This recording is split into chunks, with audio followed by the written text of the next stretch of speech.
ವಿದ್ಯಾರ್ಥಿಗಳಿಗೆ ಸ್ವಾಗತ. ನೋಡಿ, ಈಗ ನಿಮ್ಮ ಅರ್ಥಶಾಸ್ತ್ರದ ಮಾದರಿ ಪ್ರಶ್ನೆ ಪತ್ರಿಕೆ 1, 2, 3 ಈ 3 ಪತ್ರಿಕೆಗಳಿಂದ 6 ಅಂಕದ ಪ್ರಶ್ನೆಗಳು, ಅತ್ಯಂತ ಇಂಪಾರ್ಟೆಂಟ್ ಇರುವಂತಹ 6 ಅಂಕದ ಪ್ರಶ್ನೆಗಳು ಈ 3 ಮಾದರಿ ಪ್ರಶ್ನೆ ಪತ್ರಿಕೆಯಿಂದ ಆಯ್ದುಕೊಂಡು ನಾನು ಅವುಗಳ ಉತ್ತರಗಳನ್ನು ಇಲ್ಲಿ ಹೇಳ್ತಾ ಇದ್ದೀನಿ. ನೋಡಿ, ಮೊದಲನೇದಾಗಿ ಇಲ್ಲಿ ಬೇಡಿಕೆಯ ರೇಖೆಯೊಂದಿಗಿನ ಚಲನೆಗಳು ಮತ್ತು ಬೇಡಿಕೆಯ ರೇಖೆಯ ಪಲ್ಲಟಗಳನ್ನು ರೇಖಾಚಿತ್ರದೊಂದಿಗೆ ವಿವರಿಸಿ ಅಂತ ಕೇಳಿದ್ದಾರೆ. ಇದರಲ್ಲಿ ಮಾಡೆಲ್ ಪೇಪರ್ 2ದಲ್ಲಿ ಇದನ್ನು ಕೇಳಿದ್ದಾರೆ. ಈ ಒಂದು ಪ್ರಶ್ನೆಯ ಉತ್ತರವನ್ನು ನೀವು ಇಲ್ಲಿ ನೋಡ್ಬೋದು. ಮಿನಿಮಮ್ ನಿಮ್ಮ ಒಂದು ವಿಡಿಯೋ ಕ್ವಾಲಿಟಿಯನ್ನು 360 ಆದರೂ ಮಿನಿಮಮ್ ಇಟ್ಕೊಂಡ್ರೆ ನಿಮಗೆ ಕ್ಲಿಯರ್ ಆಗಿ ಕಾಣುತ್ತೆ. ನೋಡಿ, ಬೇಡಿಕೆಯ ರೇಖೆಯೊಂದಿಗಿನ ಚಲನೆಗಳು ಮತ್ತು ಬೇಡಿಕೆಯ ರೇಖೆಯ ಪಲ್ಲಟಗಳನ್ನು ರೇಖಾಚಿತ್ರದೊಂದಿಗೆ ವಿವರಿಸಿ. ಈ ರೀತಿ ಚಿತ್ರಗಳನ್ನು ತೆಗೆದು ನೀವು ವಿವರಿಸಬೇಕು. ಬೇಡಿಕೆಯ ರೇಖೆಯ ಚಲನೆ ನೋಡಿ, ಅಷ್ಟೇ ನಾನು ತೋರಿಸ್ತೀನಿ ಇಲ್ಲಿ. ಬೇಡಿಕೆ ರೇಖೆಯ ಚಲನೆ, ಬೇಡಿಕೆ ರೇಖೆಯ ಪಲ್ಲಟ, ಸಾಮಾನ್ಯ ಸರಕು ಯಾವ ರೀತಿ ಬರೀಬೇಕು ಅನ್ನೋದು ನೋಡ್ತಾ ಹೋಗಿ. ಸಾಮಾನ್ಯ ಸರಕು, ಕೆಳದರ್ಜೆ ಸರಕು, ಬದಲಿ ಸರಕು, ಪೂರಕ ಸರಕು. ನೋಡಿ, ಬೆಲೆ ಮತ್ತು ಪ್ರಮಾಣ ಈ ರೀತಿ ತೋರಿಸ್ಬೇಕು.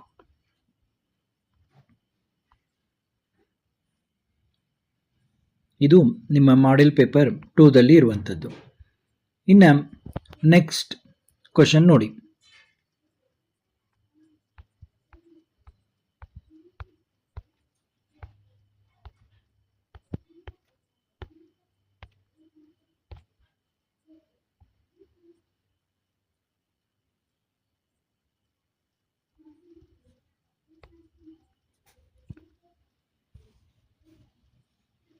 ನಿಮ್ಮ ಮಾಡೆಲ್ ಪೇಪರ್ 3ದಲ್ಲಿ ಕೇಳಿದ್ದಾರೆ ಇದನ್ನು. ಮಾಡೆಲ್ ಪೇಪರ್ 3ದಲ್ಲಿ ಔದಾಸೀನ್ಯ ವಕ್ರರೇಖೆಗಳು ಮತ್ತು ಬಜೆಟ್ ಪರಿಮಿತಿಗಳಿಂದ ಬೇಡಿಕೆ ರೇಖೆಯ ನಿಷ್ಪತ್ತಿಯನ್ನು ವಿವರಿಸಿ ಅಂತ ಕೇಳಿದ್ದಾರೆ. ಇದು ಮಾಡೆಲ್ ಪೇಪರ್ 3ಯಲ್ಲಿ.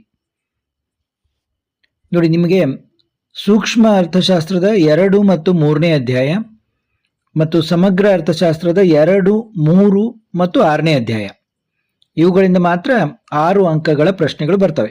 ಆದ ಕಾರಣ ಈ ರೀತಿ ನಿಮಗೆ ಜಂಬಲ್ ಆಗ್ತಾ ಇದೆ. ಇದು ಮಾದರಿ ಪ್ರಶ್ನೆ ಪತ್ರಿಕೆಗಳು ಮಿಕ್ಸ್ ಆಗಿ ಬರ್ತಾ ಇದ್ದಾವೆ. ಔದಾಸೀನ್ಯ ವಕ್ರರೇಖೆಗಳು ಮತ್ತು ಬಜೆಟ್ ಪರಿಮಿತಿಗಳಿಂದ ಬೇಡಿಕೆ ರೇಖೆಯ ನಿಷ್ಪತ್ತಿಯನ್ನು ವಿವರಿಸಿ ಅಂತ ನಿಮ್ಮ ಒಂದು ಮಾಡೆಲ್ ಪೇಪರ್ 3ಯಲ್ಲಿ ಪ್ರಶ್ನೆ ಇದೆ. ನೋಡಿ, ಯಾವ ರೀತಿ ಬರಿಬೇಕು ಅನ್ನೋದು. ನೋಡಿ, ಬದಲಿಕೆಯ ಪರಿಣಾಮ, ಆದಾಯದ ಪರಿಣಾಮ ಇಲ್ಲಿ ನೀವು ನೋಡಬಹುದು.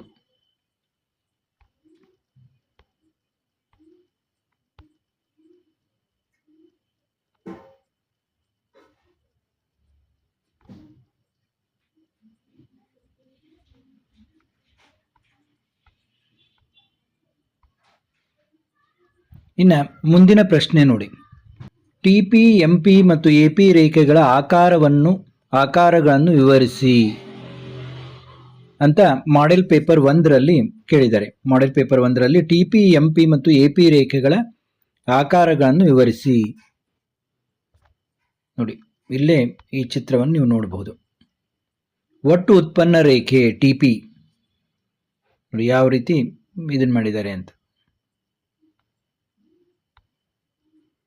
ನೋಡಿ. ಸೀಮಾಂತ ಉತ್ಪನ್ನ ಎಂಪಿ ಮತ್ತು ಸರಾಸರಿ ಉತ್ಪನ್ನ ರೇಖೆಗಳು ಎಪಿ.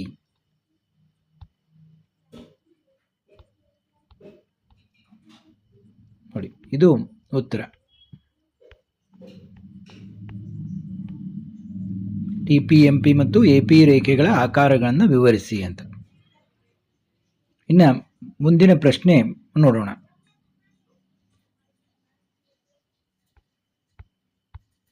ಬದಲಾಗುವ ಪರಿಮಾಣಗಳ ನಿಯಮವನ್ನು ರೇಖಾಚಿತ್ರದ ಸಹಾಯದಿಂದ ವಿವರಿಸಿ.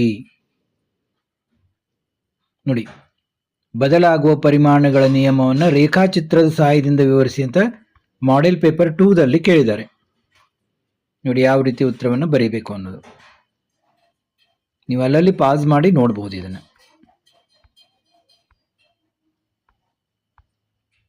ನೋಡಿ, ಇದು ಉತ್ತರ. ಬದಲಾಗುವ ಪರಿಮಾಣಗಳ ನಿಯಮವನ್ನು ರೇಖಾಚಿತ್ರದ ಸಹಾಯದಿಂದ ವಿವರಿಸಿ ಅಂತ ಕೇಳಿದ್ದಾರೆ.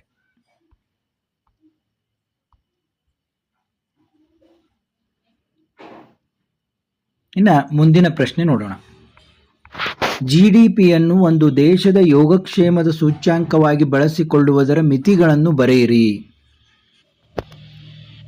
GDPಯನ್ನು ಒಂದು ದೇಶದ ಸೂಚ್ಯಾಂಕವಾಗಿ, ಯೋಗಕ್ಷೇಮ ಸೂಚ್ಯಾಂಕವಾಗಿ ಬಳಸಿಕೊಳ್ಳುವುದರ ಮಿತಿಗಳನ್ನು ಬರೆಯಿರಿ ಅಂತ ಮಾಡೆಲ್ ಪೇಪರ್ 3 ಅಲ್ಲಿ ಕೇಳಿದ್ದಾರೆ. ಮಾಡೆಲ್ ಪೇಪರ್ 3 ಅಲ್ಲಿ ಕೇಳಿದ್ದಾರೆ. ಯಾವ ರೀತಿ ಉತ್ತರವನ್ನು ಬರೀಬೇಕು ಅಂತ ನೋಡಿ.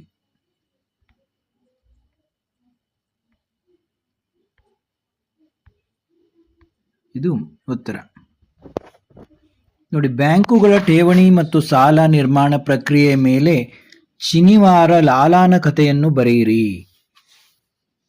ನೋಡಿ, ಮಾದರಿ ಪ್ರಶ್ನೆ ಪತ್ರಿಕೆ 2ರಲ್ಲಿ ಕೇಳಿದ್ದಾರೆ ಇದನ್ನ. ಮಾದರಿ ಪ್ರಶ್ನೆ ಪತ್ರಿಕೆ 2ರಲ್ಲಿ 39ನೇ ಪ್ರಶ್ನೆ ಇದು. ಬ್ಯಾಂಕುಗಳ ಠೇವಣಿ ಮತ್ತು ಸಾಲ ನಿರ್ಮಾಣ ಪ್ರಕ್ರಿಯೆ ಮೇಲೆ ಶನಿವಾರ ಲಾಲಾನ ಕಥೆಯನ್ನು ಬರೆಯಿರಿ. ನೋಡಿ, ಇದು ಉತ್ತರ.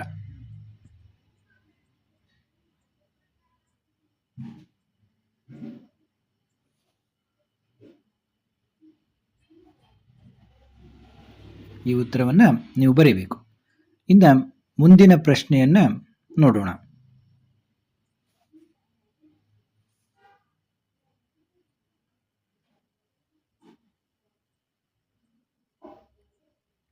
ಮುಕ್ತ ಮಾರುಕಟ್ಟೆ ಕಾರ್ಯಾಚರಣೆಯನ್ನು ವಿವರಿಸಿ.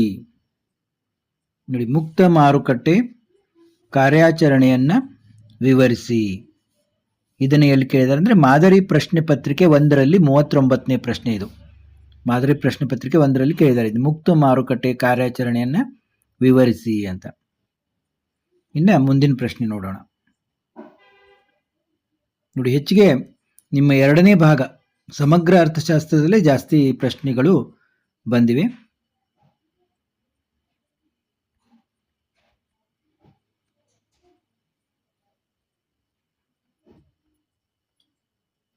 ಮೀಸಲುಗಳ ಅಗತ್ಯವು ಹಣದ ನಿರ್ಮಾಣಕ್ಕೆ ಒಂದು ಮಿತಿಯಾಗಿದೆ, ವಿವರಿಸಿ.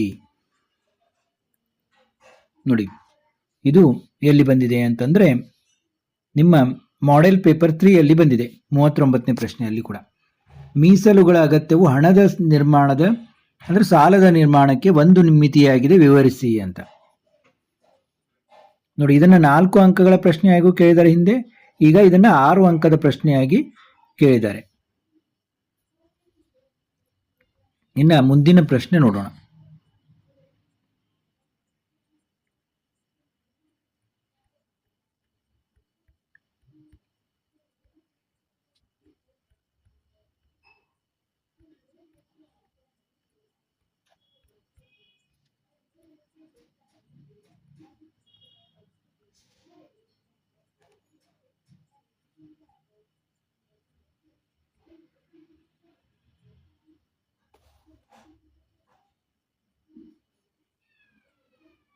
ಆಮದುಗಳ ಬೇಡಿಕೆ ಹೆಚ್ಚಳು ವಿದೇಶಿ ವಿನಿಮಯದ ಮಾರುಕಟ್ಟೆಯ ಮೇಲೆ ಬೀರುವ ಪರಿಣಾಮವನ್ನು ರೇಖಾಚಿತ್ರದ ಸಹಾಯದಿಂದ ಸಂಕ್ಷಿಪ್ತವಾಗಿ ವಿವರಿಸಿ ಅಂತ ಕೇಳಿದ್ದಾರೆ. ಇದನ್ನ ಮಾಡೆಲ್ ಪೇಪರ್ 3ಯಲ್ಲಿ ಕೇಳಿದ್ದಾರೆ.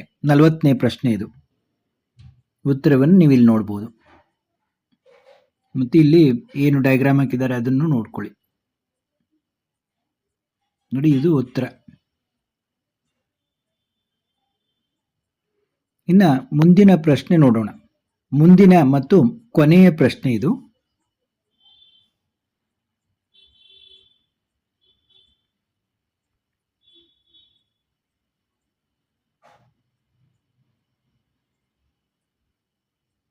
ಸ್ಥಿರ ವಿನಿಮಯ ದರ ಮತ್ತು ಬದಲಾಗುವ ವಿನಿಮಯ ದರಗಳ ಗುಣ ಮತ್ತು ದೋಷಗಳನ್ನು ವಿವರಿಸಿರಿ ಅಂತ.